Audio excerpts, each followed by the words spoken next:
শুধুমাত্র সরকারের দিকে না তাকিয়ে থেকে বিকল্প অর্থনীতিকে হাতিয়ার করে কিভাবে নিজে স্বনির্ভর হওয়ার পাশাপাশি সমাজকে স্বনির্ভরতার দিকে এগিয়ে নিয়ে যাওয়া যায় তার দৃষ্টান্ত আমাদের রাজ্যে ইতিমধ্যে বেশ কিছু স্থাপিত হয়েছে।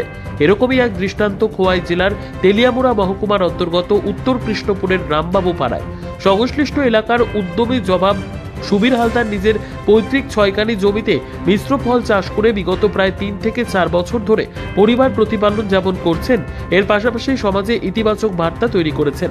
সুবীরবাবু ফল চাষের ক্ষেত্রে গিয়ে দেখা গিয়েছে রকমারি আম, গয়াম, মাল্টা, মুসাব্বির, আখ প্রায় সবকিছুই রয়েছে। আমাদের সাথে খোলাখুলি কথা বলার সময় উদ্যোগী ফল চাষী সুবীর হালদার দাবি করেছেন সরকার থেকে কোনো প্রকারের সুযোগ সুবিধা পায়নি, তবে নিজের প্রচেষ্টায় পরিশ্রমকে পাথেয় করে লক্ষ্যে সুনিশ্চিত থেকে এই ফল চাষের উপর নির্ভর করে যে সংসার প্রতিপালন করছেন তা সরাসরি দাবি করেছেন সুবীর হালদার। পাশাপাশি এটাও জানিয়েছেন এই সময়ের মধ্যে নিজেই ফল চাষ করার পাশাপাশি বিভিন্ন উদ্যোগী ব্যক্তিরা যখন ফল চাষ করার জন্য ওনার কাছে পরামর্শ নিতে আসেন তখন তিনি পরামর্শ দেওয়ার পাশাপাশি কিভাবে ফল চাষ করলে ভালো হবে সে বিষয়গুলি হাতে কোলে নিয়ে দেখিয়ে দেন। এই সময়ের মধ্যে ফল চাষ করার পাশাপাশি বিভিন্ন প্রকারেরও চড়াও তৈরি হচ্ছে। এই রামবাবু পাড়ার সুবীর হালদারের ফল চাষের উর্বর জমিতে খোলাখুলি দাবি করেছেন আগামী দিনে তিনি এই ফল চাষকে ভিত্তি করেই নিজে নির্ভর হওয়ার পাশাপাশি সমাজকে ইতিবাচক বার্তা দিতে চান।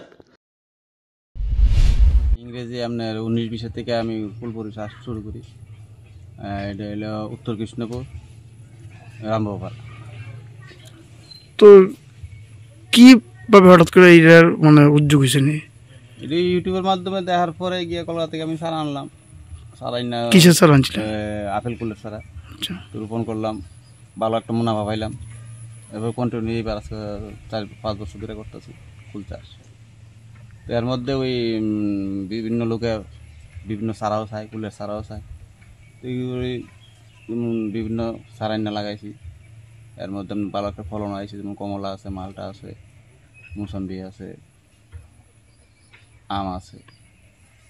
আপাতত তখন এটি ওই সারাও করতেছি, সঙ্গে আপনার ফুল চাষ।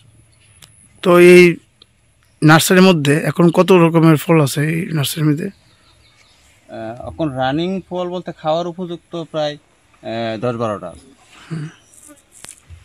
আপনার ওই কলকাতা আর এই পশ্চিমবঙ্গের ইয়ে আছে একটা, আপনার ওই ভালো একটা গয়াম আছে, পেয়ারা যেটা কয় গোল্ডেন 8 সুপার 10।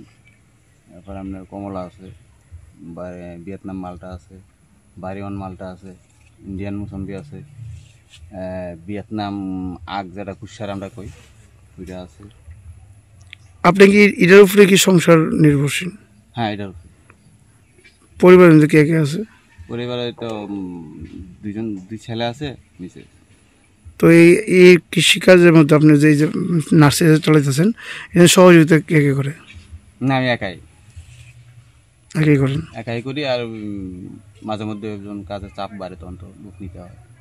কীরকম প্রফিট পাইছেন বা এখন আশা করতেছেন এইবার যে নতুন নার্সারি করতেছেন কীরকম প্রফিট পাবেন মনে করেন?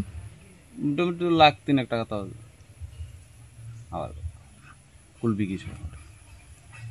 এই নার্সারি থেকে মানে যে ফলন দিব এখন সব গাছে তো ফলন হয়েছে নাকি? না, সব গাছ আমের মধ্যে ম্যাক্সিমাম রয়ে গেছে। 50 জাতের আম আছে আমার এখানে, এর মধ্যে 5-6টার মধ্যে ফলন হয়েছে। এর মধ্যে থেকে সারা করতেছে। নিজস্ব প্রতিনিধির রিপোর্ট, দুরন্ত টিভি।